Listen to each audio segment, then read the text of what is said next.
saludar, déjeme saludar al maestro Ricardo Sevilla, porque ya llegó para dejar la víbora chillando, y creo que sí va a dejar la víbora chillando, porque entre Chumeles y Marietos están los Krause, están los Sheridan, que seguramente son los que le aplauden a esta bola de cabrones.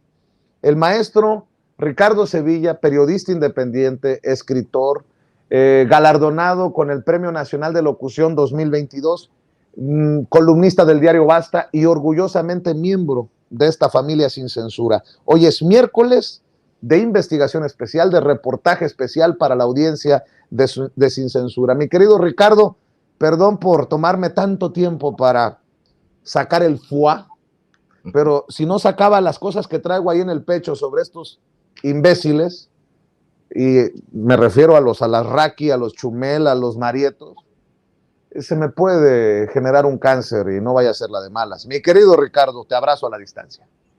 Abrazo fuerte de regreso, querido Vicente. Hay que sacar eso porque sí, nos ahoga mucho la corrupción en los medios de comunicación corporativos y no hay que permitirlos. Al contrario, hay que estar muy contentos de que esos personajes están en el absoluto descrédito. Coincido plenamente contigo. No hay que darle más dinero a estos medios de comunicación, mucho menos a Radio Fórmula, que como ya escuchamos, está dándole toda la libertad a Chumel Torres y por supuesto que se la ha de dar también a Ciro Gómez Leiva, a Ruiz Gili y a toda esa plasta de personajes que aparecen ahí. Y en efecto, Enrique Krause es el comandante en jefe de todos estos sicarios de la pluma, de todos estos mercenarios que están lanzando sus dardos pestíferos y sus saetas venenosas al corazón de la 4T. Guillermo Sheridan, que se dijo indignado por la corrupción y el plagio que de acuerdo con él mismo habría cometido la magistrada Yasmín Esquivel, decidió publicar un libro de Octavio Paz, apócrifo, sin autorización y con dinero que le pagó la UNAM y el Consejo Nacional de Ciencia y Tecnología, mejor conocido por sus siglas, el CONACYT. Usted recordará, público memorioso, que hace una semana el portal Latinos publicó un texto donde sostiene que la ministra Yasmín Esquivel, presidenta de la segunda sala de la Suprema Corte de Justicia de la Nación, habría plagiado su tesis de licenciatura. El texto apareció firmado precisamente por el señor Guillermo Sheridan, quien actualmente es columnista de la revista Letras Libres y del periódico El Universal, dos de los medios de información o desinformación que destacan por su anti-López Obradorismo. En la plataforma que pertenece al priista Roberto Madrazo, el escritor Guillermo Sheridan, que se presenta con un aire siempre solemne y pomposo, sostiene que su texto no tiene otro fin que denunciar un acto de corrupción. Este académico, que en agosto pasado cumplió 72 años, y eso es muy importante porque más adelante le voy a decir por qué es interesante, asegura que Yasmín Esquivel Moza plagió en su totalidad la tesis de una persona llamada Edgar Ulises Báez Gutiérrez, quien, por cierto, hasta el día de hoy no ha aparecido para mostrar su indignación. El columnista de Letras Libres, que se muestra exasperado por lo que considera un flagrante acto de corrupción, concluye que la tesis de Esquivel Moza queda invalidada, así lo escriben Latinos, así como su título profesional de licenciada en Derecho mal habido, así lo califica, en tanto que se consiguió engañando a los sinodales, a la UNAM, a sus compañeros, al pueblo de México, ese pueblo de México que él desdeña, que él ironiza y que financió sus estudios y desde luego a sí misma. Sin embargo, para un grupo de editores que trabaja en el grupo editorial Siglo XXI, Guillermo Sheridan debería estar mordiéndose la lengua, y lo cito, porque el año pasado este hipócrita, así nos lo dicen en una entrevista exclusiva, sacó a la venta un libro, este libro que usted vio, titulado Odi et Amo, las cartas a Helena, donde más que un plagio, Sheridan cometió un acto de corrupción que va más allá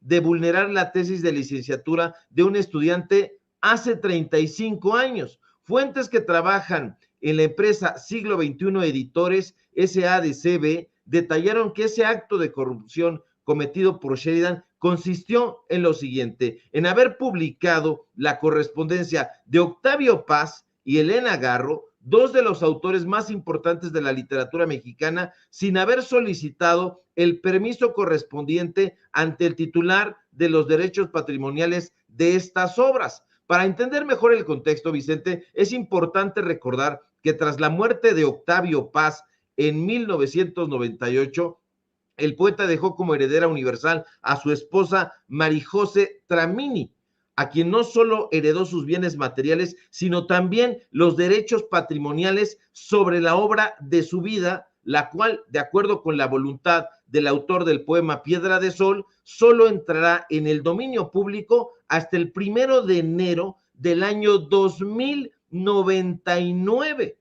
Y así fue durante años. María José Tramini estuvo a cargo de los derechos patrimoniales de la obra de Paz. No obstante, el 26 de julio de 2018, la esposa del Nobel de Literatura mexicano murió intestada y sin dejar herederos. En ese momento, el Estado mexicano pasó a ser quien resguardara los derechos patrimoniales de las obras del poeta. Y ese mismo año, a través del Instituto Nacional de Bellas Artes, se realizó una declaratoria de monumento artístico del legado del poeta. Con esa medida, las autoridades creyeron asegurar que el archivo personal de Octavio Paz, sus poemas, sus ensayos, sus cartas, sus manuscritos y su obra inédita se preservará a favor del Estado. Unos meses después, el juzgado 19 de lo familiar dictó sentencia nombrando al DIF de la Ciudad de México heredero único y universal de los bienes del poeta, incluyendo los derechos patrimoniales sobre su obra.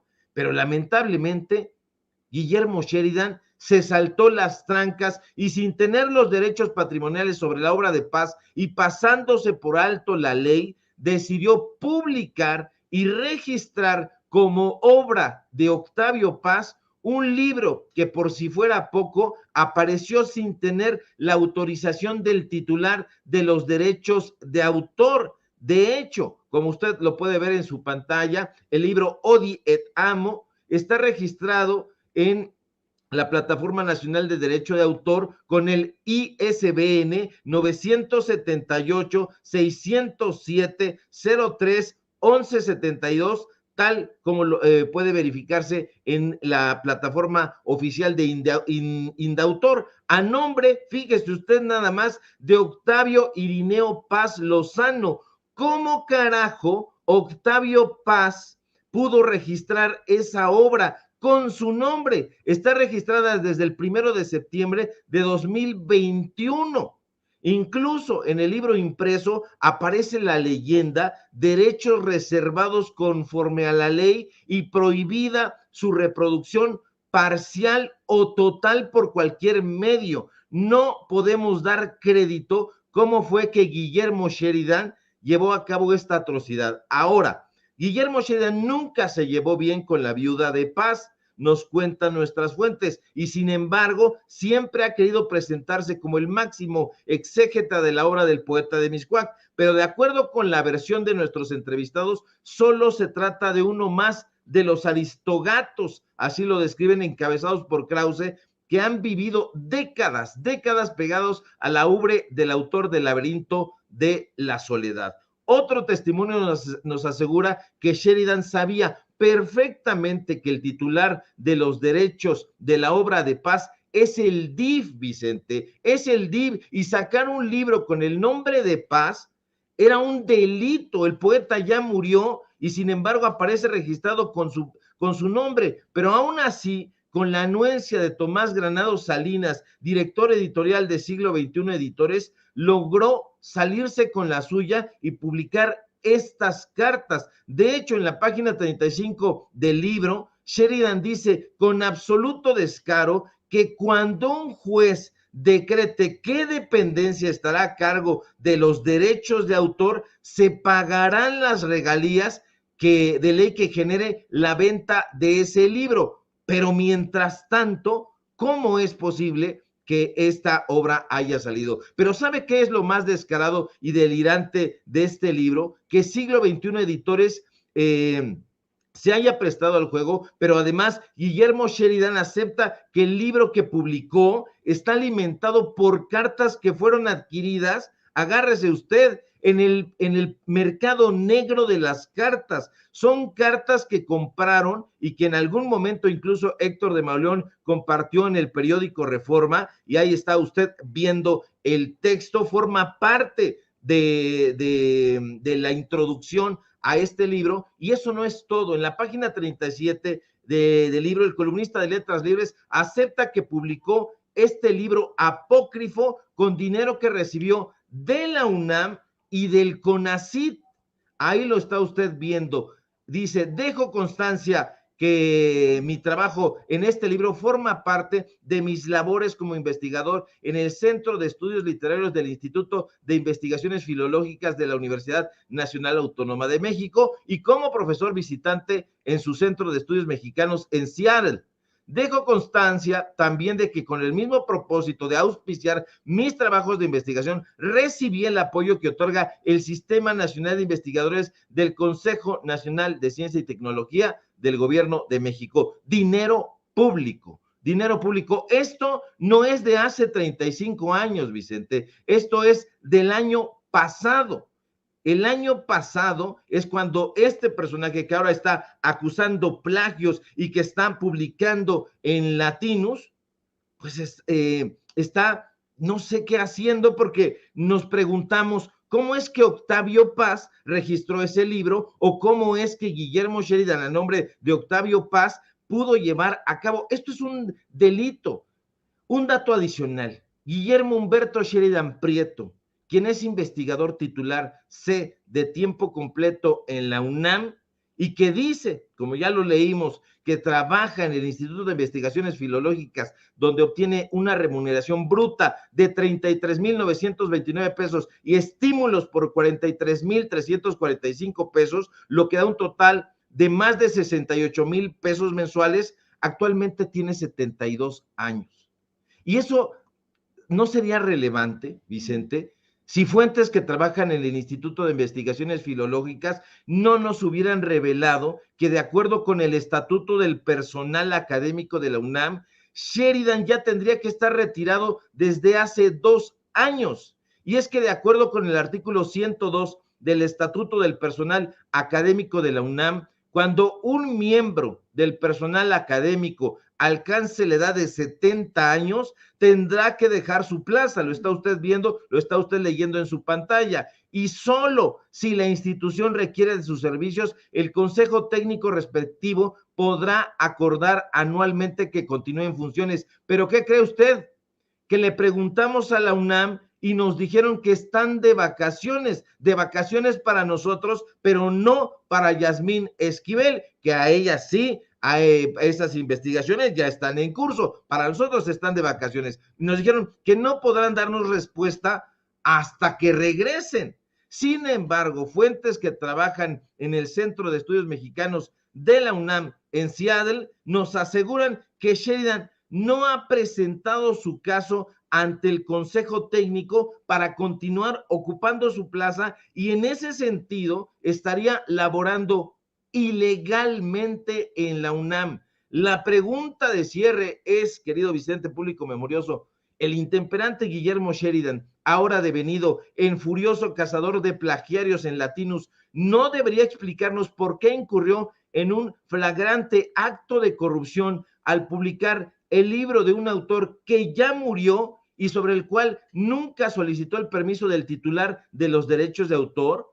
Eso quiere decir entonces que, como en el caso que él acusa, sus reflexiones sobre la obra de Octavio Paz quedarán invalidadas luego de que, como se ha demostrado, publicó un libro mal habido, en tanto que se pasó por alto al DIF y consiguió enjaretarle una obra a los hipócritas lectores, como él mismo los llama en ese libro, engañando a las autoridades, al pueblo de México y al CONACYT, que fue la institución que financió sus estudios. No debería explicarnos por qué ocupa una plaza en la UNAM cuando debió haberse retirado desde hace 2 años, según el Estatuto del Personal Académico de esa universidad. Y esos son, querido Vicente, público memorioso, los datos duros de hoy. No por favor, hay que ser, con todo el sarcasmo del mundo, hay que ser justos con estos personajes de la élite. En esos niveles no hay corrupción dorada, Ricardo. Son cosas por el bien de México y del mundo y el rescate de, en este caso, un personaje tan importante para nuestros tiempos como Octavio Paz. Ellos le hacen un favor al mundo. ¿Cómo puedes tú creer, considerar esto como corrupción?